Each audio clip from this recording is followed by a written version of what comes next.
যদি কোনো নারী পুরুষ জেনা করে বিবাহের আগে আল্লাহর কাছে তওবা না করে পরবর্তীতে বিবাহ করে, তাহলে তাদের বিবাহ বৈধ হবে কিনা। রমজানের দিনের বেলা হোটেল খোলা রাখা নিয়ে বিতর্ক চলছে। কেউ হোটেল খোলা রাখাকে রমজানের গাম্ভীর্যের বিরোধী বলছেন, আবার কেউ বলছেন অমুসলিম, মুসাফির, শিশু, ঋতুবতী নারীদের জন্য হোটেল খোলা রাখা উচিত। এই বিষয়ে আপনার ব্যাখ্যা জানতে চাই।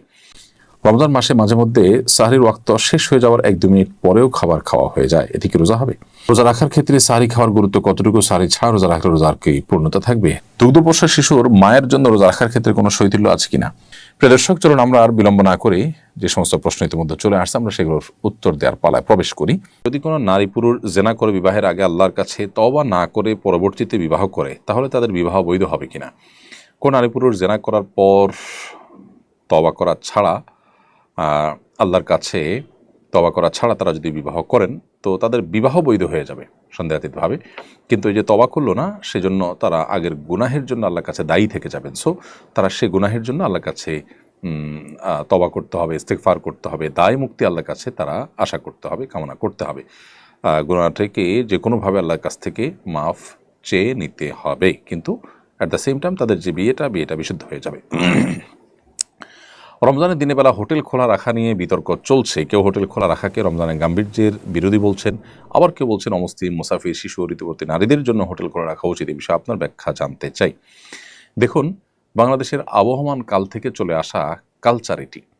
এদেশের সংখ্যাগরিষ্ঠ মানুষ মুসলমান, আর মুসলমানদের মধ্যে বেশিরভাগ মুসলমানরাই রোজা রাখেন, অর্থাৎ সমাজের প্রায় সবাই রোজা রাখে। সীমিত সংখ্যক মানুষ যারা অমুসলিম কিংবা যারা শিশু কিংবা নারী, ঋতুবতী নারী কিংবা মুসাফির আছেন, তাদের জন্য শরিয়া রোজা রাখার বাধ্যবাধকতা রাখেনি এবং তারা রাখেনও না।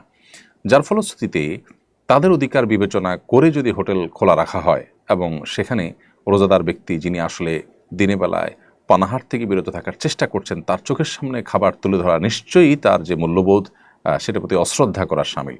সেই জায়গা থেকে হোটেল খোলা রাখা মৌলিকভাবে কোনো নাজায়েজ বিষয় নয়, বিশেষ করে যখন মুসাফির, শিশু, ঋতুবর্তী নারী এবং অমুসলিম অন্যদের কথা চিন্তা করা হবে, তখন হোটেল খোলা রাখা দোষের কিছু নয়। বাংলাদেশের মানুষরা দিনের বেলায়, বেশিরভাগ মানুষরাই, মুসলমানরাই দিনের বেলা হোটেল খোলা রাখাটাকে ভালোভাবে দেখে না এবং এটা কেউ এখানে বল প্রয়োগ করতে আসেনি, বরং স্বপ্রণোদিত হয়ে এই কালচার বাংলাদেশে যুগ যুগ ধরে চলে আসছে। স্বপ্রণোদিত কালচার এবং স্বপ্রণোদিতভাবে মানুষ এটি করে রোজাদারদের প্রতি শ্রদ্ধা রেখে। কারণ একজন মানুষ রোজা রেখে দিনের বেলায় পানাহার করাকে তিনি গুনাহ মনে করছেন, আল্লাহ নির্দেশের কারণে তিনি খাচ্ছেন না, পানাহার করছেন না, সেখানে তার সামনে লোভ হতে পারে সেভাবে করে খাবার গুলাকে ওপেন তার সামনে তুলে ধরা, এটা তার যে আপনার মূল্যবোধ বা তার যে বিশ্বাস সেটার সাথে কিছুটা সাংঘর্ষিক হয়। সেজন্য স্বপ্রণোদিত এটি চলে আসছে। অতএব এই কালচারকে আমি চাপিয়ে দেওয়া কোনো কালচার তো বলতে পারি না। সো এটাকে যারা বিরোধিতা করছেন, তারা আমি মনে করি যে তারা যে কালচারাল ওয়ার বা কালচারাল বা সাংস্কৃতিক যুদ্ধ সেটা তারা চাপিয়ে দিতে চাচ্ছেন, একটা সংঘর্ষ তৈরি করতে চাচ্ছেন অহেতুক। আমি যতটুকু জানি বাংলাদেশের বিভিন্ন প্রান্তে হোটেল, চায়ের দোকান, বিভিন্ন কিছু খোলা থাকে, একটু পর্দা দিয়ে রাখা হয় যাতে করে রোজাদার যারা আছেন তাদের জন্য অসুবিধা তৈরি না হয়। তাছাড়া যারা অসুস্থ ব্যক্তি, তাদের তো রোজা না রাখার সুযোগ আছে, তারা সেখানে পানাহার করবেন, অন্য কেউ দেখে তাদের প্রতি ধারণা পোষণ করবে না যে তারা মুসলমান হয়ে রোজা রাখেননি। তাহলে পারপাস তো সার্ভ হয়ে গেল। এখানে আলোচনার ইস্যুটা কেন তৈরি হলাম ঠিক বুঝলাম না। দোকান খোলা থাকছে, বিশেষ করে ট্যুরিস্ট স্পটগুলোতে, যেখানে যেখানে আপনার যাদের রোজা রাখার সুযোগ আছে তাদের অপশন আছে। অমুসলিমদের প্রধান এরিয়াগুলোতে রোজা আপনার হোটেল খোলা রাখলে তারা খেলে, এটা নিয়ে মুসলমানরা কেউ তো খারাপভাবে দেখেও না, বলেও না।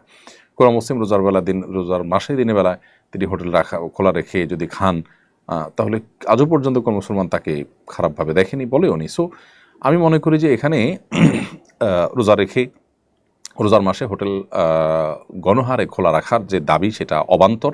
যে দেশের 70-80% মানুষ রোজা রাখে, সে দেশে আপনার দিনের বেলা রমজান মাসে হোটেল খোলা রাখার দাবি তোলাটা কোনোভাবে যৌক্তিক নয়। তবে অবশ্যই যে সমস্ত এলাকাতে বা কিছু কিছু হোটেল খোলা রাখা অসুস্থ ব্যক্তি বা অন্যান্যদের কথা চিন্তা করে, সেটা সঠিক আছে এবং সেটাকে বাধা দেওয়া গণহারে সেটা আবার অযৌক্তিক হবে। বাহ্যত ধার্মিক, দাড়ি রাখেন, টুপি পাঞ্জাবি পরেন, এরকম অনেক ব্যবসায়ীও পণ্য মজুত করে বাজারে কৃত্রিম সংকট সৃষ্টির সঙ্গে জড়িত। এদের কারণে ধার্মিকদের প্রতি সমাজের মানুষের বিরূপ ধারণা তৈরি হয়। অনেকে দাড়ি টুপি নিয়ে ট্রল করেন। এ বিষয়ে আপনার সুচিন্তিত মন্তব্য কামনা করছি। দেখুন, যারা মুখে লম্বা দাড়ি, মাথায় টুপি, গায়ে পাঞ্জাবি এবং নামাজ রোজা করেও মানুষের অসুবিধা তৈরি হয় এরকম কোনো কাজ করেন অথবা কৃত্রিম সংকট সৃষ্টি করবার জন্য মজুদদারি করেন, তারা একাধারে বগধার্মিকতার পরিচয় দিচ্ছেন। অর্থাৎ লেবাস সর্বস্ব কোনো দিন ইসলাম নয়, বরং ইসলামটা পূর্ণাঙ্গ জীবন ব্যবস্থা, সেটা তারা হয়তো বুঝতে অপারগ, অথবা তাদের এই লেবাসটা শুধুই বাণিজ্যিক বা ব্যবসায়িক স্বার্থে। দুটির একটি নিশ্চয়ই, হয় তারা ইসলামকে বোঝেননি, তারা মনে করেছেন ইসলামটা পোশাকই একটা ধর্ম, এটি তাদের একটি ভুল ধারণা, অথবা এটা তাদের বাণিজ্যিক একটি টুল মাত্র। একজন মুসলিম তিনি প্রকৃত অর্থে ধার্মিক তখনই হবেন যখন তিনি আল্লাহর হকের পাশাপাশি বান্দার হকের উপরে সচেতন হবেন। নবী সাল্লাল্লাহু আলাইহি ওয়াসাল্লাম যেখানে পরিষ্কারভাবে বলেছেন, আল মুহতাকিরু খাতি লা ইয়াহতাকিরু ইল্লা খাতি, অপরাধী ছাড়া কেউ কৃত্রিম সংকট সৃষ্টি করবার জন্য মজুদদারি করতে পারে না। মজুদদারি করাকে যেখানে নবী সাল্লাল্লাহু আলাইহি ওয়াসাল্লাম নিরুৎসাহিত করেছেন, সেখানে দাড়ি টুপি নিয়ে মজুদদারি করাটা এটা হলো একরকম ইসলামের সাথে তামাশার শামিল। দ্বিতীয়ত, আমরা আমাদের যে সমস্ত ভাই ব্রাদাররা যারা বাহ্যিকভাবে ইসলাম চর্চা করেন কিন্তু বেচাকেনা করতে গিয়ে, ব্যবসা বাণিজ্য করতে গিয়ে, অন্যান্য কাজকাম করতে গিয়ে তারা আল্লাহর বিধিবিধানকে মেনে চলছেন না, মানুষের কষ্টের কারণ হচ্ছেন, মানুষের অধিকার নষ্ট করছেন, তারা ইসলামটাকে ভালো করে যেন বোঝেন, ইসলামটাকে ভালো করে যেন শেখেন এবং জানার চেষ্টা করেন, সেই জন্য আমি তাদেরকে বিনয়ের সাথে অনুরোধ করছি।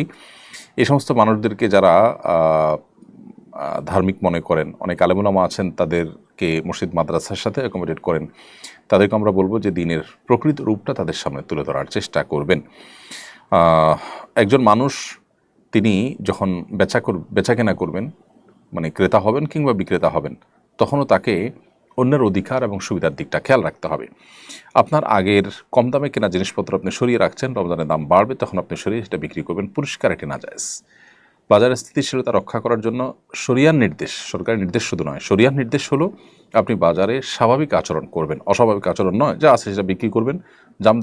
দাম যখন বাড়বে তখন আপনি বেশি দামে পণ্য কিনে সেটা আপনি বিক্রি করবেন সে দামেই।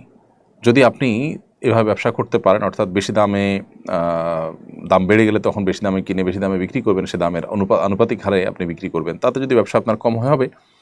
কিন্তু যদি আপনি আগে থেকে মাল স্টক করে রেখে এরপর দাম বাড়ার পর বিক্রি করেন, তাহলে সেক্ষেত্রে এটা হবে কৃত্রিম সংকট সৃষ্টি করা। বিশেষ করে এই ধরনের মাল সরায় রাখার ফলে যে সংকট সৃষ্টি হয় তার ফলেও দাম অনেক সময় বেড়ে যায়।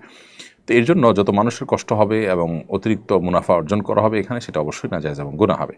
নবী সাল্লাল্লাহু আলাইহি ওয়াসাল্লাম বলেছেন, সবচেয়ে উত্তম মানুষ হলো তারা যারা ক্রয়ের সময় এবং বিক্রয়ের সময় উভয় সময় মানুষের প্রতি সহমর্মিতা, আন্তরিকতা, অন্যের অধিকার এগুলোর পর সচেতন থাকে। সামহান ইদা রাহিমাল্লাহু ইমরাআন সামহান ইদা ইশতারা, যখন সে বিক্রি করে তখনও সে আন্তরিক থাকে, বিনয়ী থাকে এবং অন্যের অধিকারের উপর সচেতন থাকে, এবং যখন ক্রেতা হয় তখনও সে একই রকমের মোড তার মধ্যে থাকে। অতএব দাড়ি টুপি নিয়েও যারা এই কাজগুলো করছে তারা ইসলামকে সঠিকভাবে বুঝতে পারেনি বলে আমাদের ধারণা। আল্লাহ তাদেরকে হেদায়েত দান করে আমরা দোয়া করছি। তবে এর কারণে দাড়ি টুপি নিয়ে ট্রল করার কোনো কারণ নেই, কারণ বড় টাকার নোট সাধারণত জাল হয়, ছোট টাকার নোট জাল হয় না। তো এর মানে এই না যে বড় টাকার দোষ আছে। দাড়ি টুপি লাগালে মানুষ ভালো মনে করবে, কারণ দাড়ি টুপিওয়ালা মানুষ সাধারণত ভালো হয়ে থাকে। অতএব লেবাস যদি কেউ ধারণ করে এটা তার ত্রুটি, লেবাসের ত্রুটি না, বিধায় লেবাস নিয়ে ট্রল করাটা অবশ্যই অনুচিত।